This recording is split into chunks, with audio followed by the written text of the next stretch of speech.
Opa, tudo bem? Thiago aqui para mais um vídeo e nesse vídeo eu quero responder para você aqui algumas perguntas que eu recebi lá no nosso Instagram, beleza? Então eu quero te dar um recado bem importante, olha só. Se você não me segue lá no Instagram, você tá perdendo o tempo da sua vida, então não existe nada mais importante que você tem que fazer na sua vida agora do que ir lá no nosso Instagram, @T2Educação. Segue a gente lá para você fazer perguntas, a gente poder interagir, porque lá também tem bastante conteúdo legal, beleza? Vamos lá então responder as perguntas que eu recebi do Instagram, mas antes, como você já tá aqui com a gente, aproveita para se inscrever no nosso canal e curtir esse vídeo. Bora responder as perguntas do Instagram. Nicole_SN. A prova da CPA 10 é realmente parecida com os simulados? Nicole, eu tenho uma boa e uma má notícia para você. A má notícia é que eu espero que a prova não seja parecida com o simulado. Essa é a má notícia.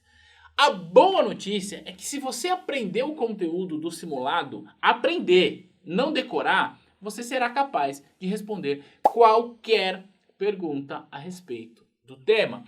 Então, eu vou te falar o seguinte, olha, eu já tive alunos que fizeram a prova e disseram assim para mim, Thiago, eu acabei de fazer a prova e na minha prova caíram 23 questões exatamente iguais. E já tive aluno falando assim, Thiago, acabei de fazer a minha prova e não tinha nenhuma questão igual do simulado. Sabe o que aconteceu com esses dois alunos? Eles passaram. Por quê? Olha só, às vezes a gente fica pensando, mas será que a prova é igual ao simulado? Só que a gente esquece do principal, que é aprender o conteúdo. Porque você não tem que se preparar para a prova. Você tem de se preparar para o mercado. Você tem de conhecer o conteúdo. Você tem de saber responder qualquer questão a respeito daquele tema.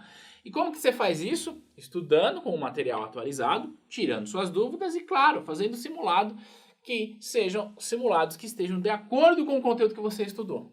Então a minha dica para você é a seguinte, Nicole, não se preocupa com isso. Se preocupa em entender a questão de simulado. E como você vai fazer isso? Quando você estiver fazendo um simulado, seja meu, de qualquer outra escola, de qualquer outro professor, você vai fazer o seguinte, ó. Você vai ler a pergunta mais do que uma vez e aí você vai bater um papo ali contigo mesmo. Você vai falar assim, alternativa A. Alternativa A é certa por causa disso, disso, disso. Alternativa B é errada por causa disso, disso, disso. Alternativa C, assim você vai discutindo, justificando para você o porquê que você acha que aquela questão é certa e porquê que você tem certeza que todas as outras são erradas. Se você conseguir fazer isso, o que vai acontecer é que lá na prova da Ambima, ela vai te perguntar a mesma coisa que você viu nos simulados, porém com palavras diferentes, com contexto diferente. Mas, como você se preparou bem, você saberá responder essa questão e vai mandar muito bem. Beleza? Próxima pergunta. Camargo Gil pergunta, renda fixa e renda variável. E aí ela fez assim, ó, pôs uma carinha assim, ó, porque parece que não tá muito claro pra ela. Mas vamos ficar claro isso aí, ó. Vamos entender a diferença de renda fixa para renda variável. Basicamente, título de renda fixa é um instrumento que representa a dívida do emissor. Ponto.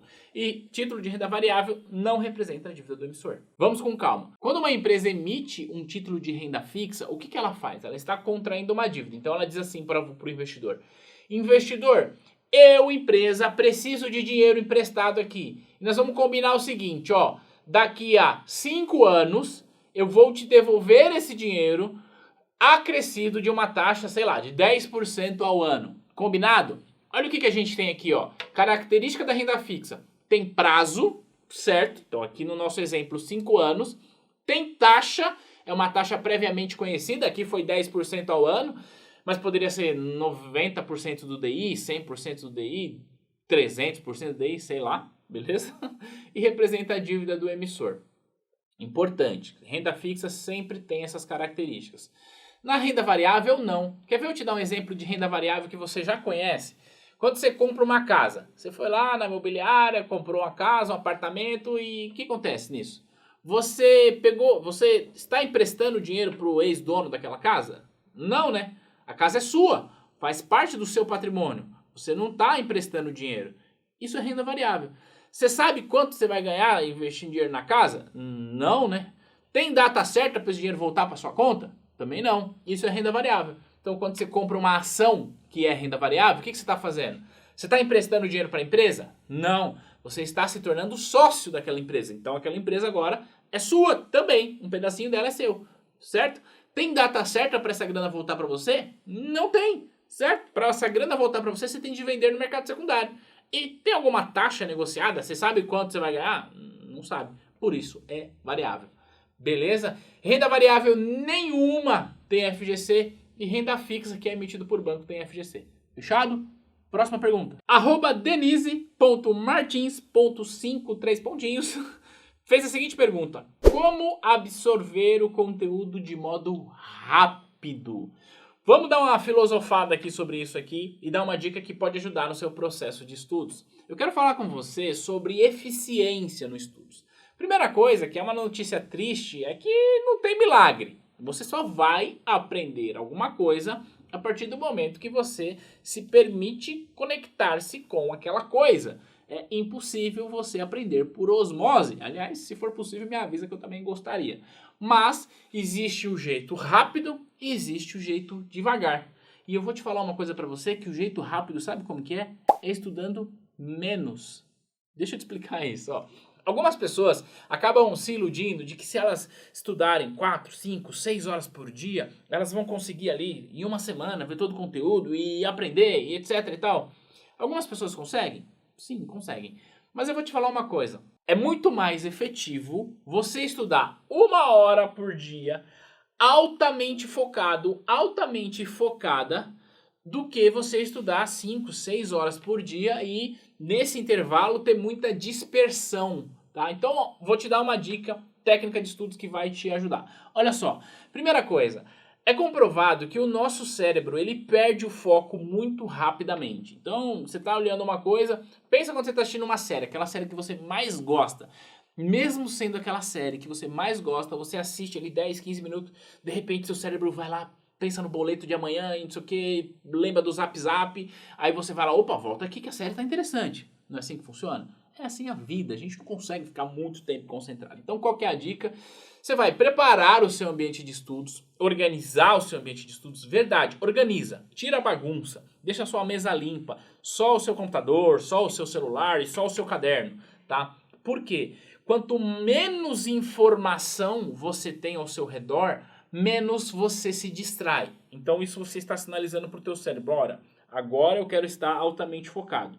Só que o seu cérebro, assim como o meu, vai dar aquelas vaciladas no meio do caminho. Então o que você vai fazer? Você vai colocar uma técnica, vai usar uma técnica chamada técnica Pomodoro. Que basicamente é o seguinte, você vai criar pequenos blocos de tempo. Então você vai escolher e falar assim, eu vou estudar 1 hora por dia? Vou. Então eu vou fazer o seguinte, eu vou estudar 20 minutos altamente focado, altamente focada.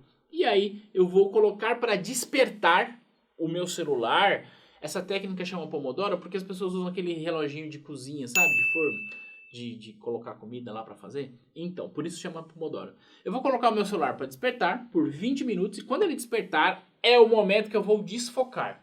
Aqui eu vou esquecer um pouco do estudo e por 3 minutos eu vou dar uma descansada, vou dar uma relaxada, vou olhar o que está acontecendo na janela. Não entra no Instagram não, porque aí você vai ficar 50 minutos lá. É só 3 minutos que você vai desfocar. E aí, desfocou, volta, mais 20 minutos, mais 3, mais 20 minutos.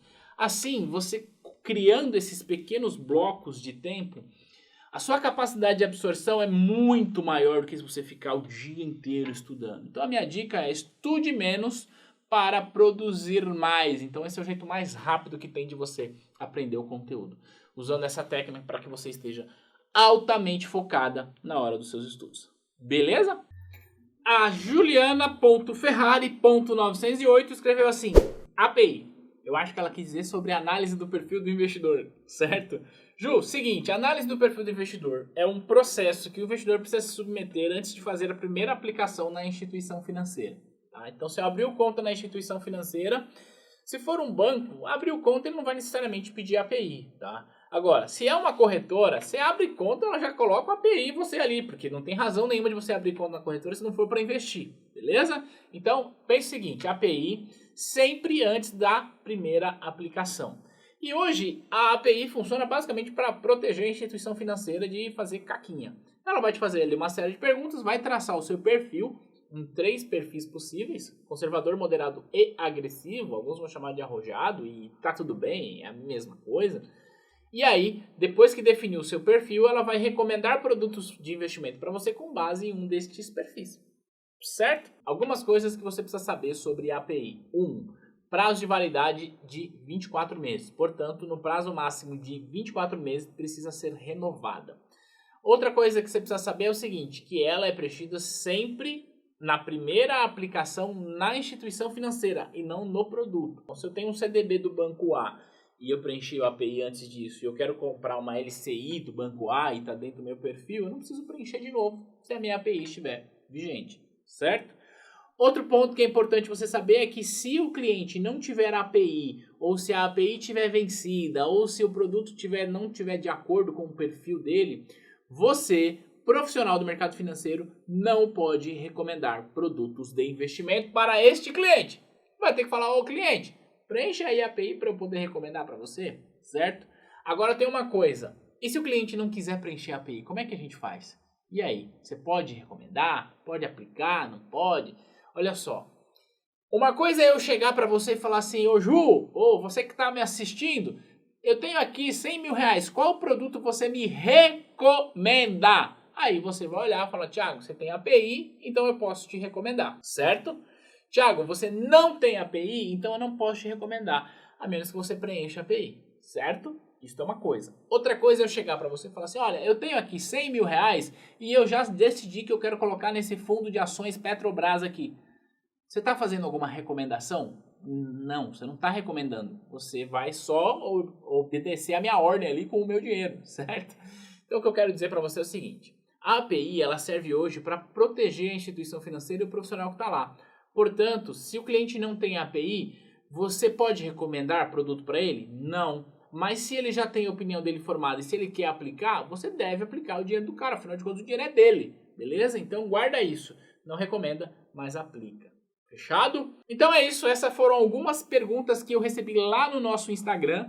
Lembrando para você seguir a gente lá e mandar suas perguntas, porque a gente vai voltar aqui para responder elas com mais frequência. Fechado? Se você gosta desse tipo de conteúdo, deixa aqui um comentário para eu saber que esse tipo de vídeo faz sentido no seu processo de aprendizagem e conta aqui pra gente se valeu a pena assistir esse vídeo e a gente se vê no próximo. Beleza? Um abração, tchau!